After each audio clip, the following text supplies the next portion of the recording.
Hi everyone, welcome to career big study circle.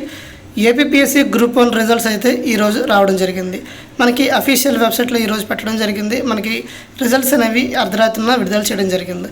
నేను before వీడియోలో ఎంతమంది సెలెక్ట్ అయ్యారు, ఆ సెలక్షన్ క్యాండిడేట్స్ అడ్మిట్ కార్డ్స్ అన్నీ కూడాను నేను వీడియోలో ఎక్స్ప్లెయిన్ చేయడం జరిగింది. అదేవిధంగా ఎవరైతే రిజల్ట్ చెక్ చేసుకోవాలనుకుంటున్నారో కింద డిస్క్రిప్షన్లో లింక్ ప్రొవైడ్ చేస్తాను. అదేవిధంగా career big study circle Telegram ఛానల్లో ఆ పీడిఎఫ్ అనేది నేను అప్లోడ్ చేశాను.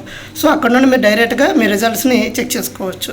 ఇక రిజెక్టెడ్ లిస్ట్ ఏంటంటే మనకి రీసెంట్గా గ్రూప్ 2 రిజల్ట్స్ కూడా విడుదల చేయడం జరిగింది. అందులో కూడా దాదాపుగా 2557 మంది రిజెక్ట్ అవ్వడం జరిగింది. సో ఈ మధ్యన ఈ గ్రూప్ 1 కావచ్చు, గ్రూప్ 2 కావచ్చు, రిజల్ట్స్లో చాలా ఎక్కువ మంది రిజెక్టెడ్ లిస్ట్లో ఉంటున్నారు. కారణాలు ఏంటంటే చూడండి, ఇక్కడ గ్రూప్ 1 సర్వీస్ నోటిఫికేషన్ ఇలా general and limited recruitment the following candidates are rejected in paper 1, paper 2 and both papers under the tampering. అంటే ట్యాంపరింగ్ పాల్పడడం వల్ల కానీ, అదేవిధంగా మల్టిపుల్ బుక్లెట్ సిరీస్ ఎన్కోడెడ్ కానీ, నో బుక్లెట్ సిరీస్ ఎన్కోడెడ్ కానీ ఇన్ ద ఆన్సర్ షీట్. అంటే మనం OMR షీట్లో స్టార్టింగ్ ఫిల్ చేసేటప్పుడు కానీ మనం మిస్టేక్స్ చేస్తే ఆ మిస్టేక్స్ వల్ల కూడాను మనకేమవుతుందంటే రిజెక్టెడ్ లిస్ట్లోకి వెళ్ళిపోవడం జరుగుతుంది. కొంతమంది ట్యాంపరింగ్కి పాల్పడడం వల్ల కూడా వాళ్ళేమో రిజెక్టెడ్ లిస్ట్లోకి వెళ్తారు. లేదా మల్టిపుల్ బుక్లెట్, అంటే నీ బుక్లెట్ కోడే వేరే వాళ్ళు కూడా బుక్లెట్ ఫిల్ చేయడం వల్ల ఇద్దరిది ఒకే బుక్లెట్ కోడ్ అయ్యిందనుకో, ఆ విధంగా కూడా మల్టిపుల్ బుక్లెట్ సిరీస్ ఎన్కోడెడ్ వల్ల కూడా మనకేమవుతుందంటే రిజెక్టెడ్ అవుతుంది. అదేవిధంగా no booklet series encoded in the answer sheet. అంటే ఆన్సర్ షీట్లో ప్రాపర్ బుక్లెట్ కోడ్ వేయకపోవడం, లేకపోతే బుక్లెట్ కోడ్ సరిగ్గా వేయకపోవడం, బుక్లెట్ కోడ్ ఫిల్ చేయకపోవడం, ఇలాంటి సందర్భంలో ఏమవుతుందంటే మీ పేపర్ అనేది ఇన్వాలిడ్ అయిపోతుంది, ఐ మీన్ రిజెక్టెడ్ అవుతుంది. అలాగా ఇక్కడ చూసినట్లయితే చాలామందిని రిజెక్ట్ చేయడం జరిగింది.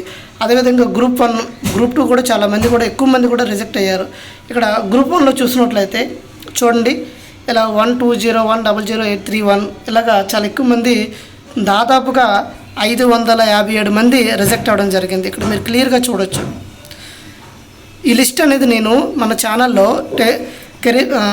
టెలిగ్రామ్ ఛానల్లో అప్లోడ్ చేస్తాను. అది కామెంట్ సెక్షన్లో ఫస్ట్గా పిన్ చేస్తాను. అక్కడ మీరు క్లిక్ చేస్తే మీరు ఈ రిజల్ట్స్ని చెక్ చేసుకోవచ్చు. చాలామంది అడుగుతున్నారు, సెలెక్టెడ్ లిస్ట్లో పేరు లేదు, అదేవిధంగా రిజెక్టెడ్ లిస్ట్లో కూడా పేరు లేదు, మా రిజల్ట్ ఏమైనట్టు సార్ అని అడుగుతున్నారు. చూడండి, సెలెక్టెడ్ లిస్ట్లో పేరు లేకపోతే, రిజెక్టెడ్ లిస్ట్లో పేరు లేకపోతే మీరు క్వాలిఫై అవ్వకపోయినట్టు, అంటే మీరు ఆ రిజల్ట్స్లో ఫెయిల్ అయినట్టే మీనింగు. అది చాలామంది అడుగుతున్నారు. ఇంకా రెండో క్వశ్చన్ ఏమడుగుతున్నారంటే, సార్ రిజెక్ట్ లిస్ట్లో ఇంతమంది ఉన్నారు కదా, వీటికి సొల్యూషన్ ఏమీ లేదా అని అడుగుతున్నారు. సొల్యూషన్ అయితే ఏమీ లేదు సార్, ఎందుకంటే మీరు మీ బుక్లెట్ కోడ్ సరిగా ఎంటర్ చేయకపోవడం, అది మిస్టేక్ చేయడం వల్లనే మీరు రిజెక్టెడ్ లిస్ట్లోకి వెళ్ళారు. ఇన్ కేస్ మీకు ఇంకా ఆన్సర్ కావాలి అంటే ఏపీఎస్సీ గ్రూప్ అడ్మినిస్ట్రేషన్కి మీరు ఆ హెల్ప్లైన్ నెంబర్ ద్వారా కాల్ చేసి మీరు వాళ్ళని ఎంక్వైరీలో మీరు అడగొచ్చు. ఈ విధంగా కూడా వీటికి సొల్యూషన్ ఉంటాయి. చాలామంది నన్ను అడిగారు గ్రూప్ 2 రిజల్ట్స్లో కూడా ఎక్స్ప్లెయిన్ చేసేటప్పుడు, సార్ మాకు వీటికి సొల్యూషన్ లేదా అంటే మ్యాక్సిమం సొల్యూషన్ లేదని చెప్పుకోవచ్చు. ఇన్ కేస్ ఇంకా మీకు సొల్యూషన్ ఇంకా కావాలి అంటే ఏపీఎస్సీ గ్రూప్ వాళ్ళకి మీరు కాల్ చేసి ఖచ్చితంగా మీ లిస్ట్లో ఇలా రిజెక్టెడ్ లిస్ట్లో ఎందుకు వెళ్ళారు, ఏంటి ప్రాబ్లం అనేది కూడా మీరు ఎంక్వైరీ కౌంటర్లో వాళ్ళకి కాల్ చేసి మీరు ఎంక్వైరీ చేయవచ్చు. ఈ విధంగా చూడండి ఎంతమంది అంటే టోటల్ క్యాండిడేట్స్ 567 మెంబర్స్ని డిస్క్వాలిఫై చేయడం, రిజెక్ట్ చేయడం జరిగింది. విజయవాడ చూడండి, ఈరోజు డేట్ 12/4/2024 సెక్రటరీ. ఈ విధంగా మనకి ఏపీఎస్సీ గ్రూప్ 1 రిజల్ట్స్ అనేవి ఈరోజు రావడం జరిగింది. అదేవిధంగా ఎవరైతే ఏపీఎస్సీ గ్రూప్ 1కి సెలెక్ట్ అయ్యారో వాళ్ళకి మెయిన్స్ ఎగ్జామ్ డేట్స్ కూడా ఇవ్వడం జరిగింది. వాళ్ళకి ఎప్పుడంటే ఎగ్జామ్ డేట్స్ ఇవ్వడం జరిగింది అంటే 2/9/2000, అంటే 9 మంత్, అంటే సెప్టెంబర్ 2 నుండి సెప్టెంబర్ 9 వరకు వీళ్ళకి ఏంటంటే మెయిన్స్ ఎగ్జామినేషన్ కండక్ట్ చేస్తామని చెప్పడం జరిగింది. ఈ ఎక్స్ప్లెనేషన్ మీకు నచ్చినట్లయితే లైక్ చేయండి, షేర్ చేయండి, సబ్స్క్రైబ్ చేసుకోండి. Thank you all. జై హింద్.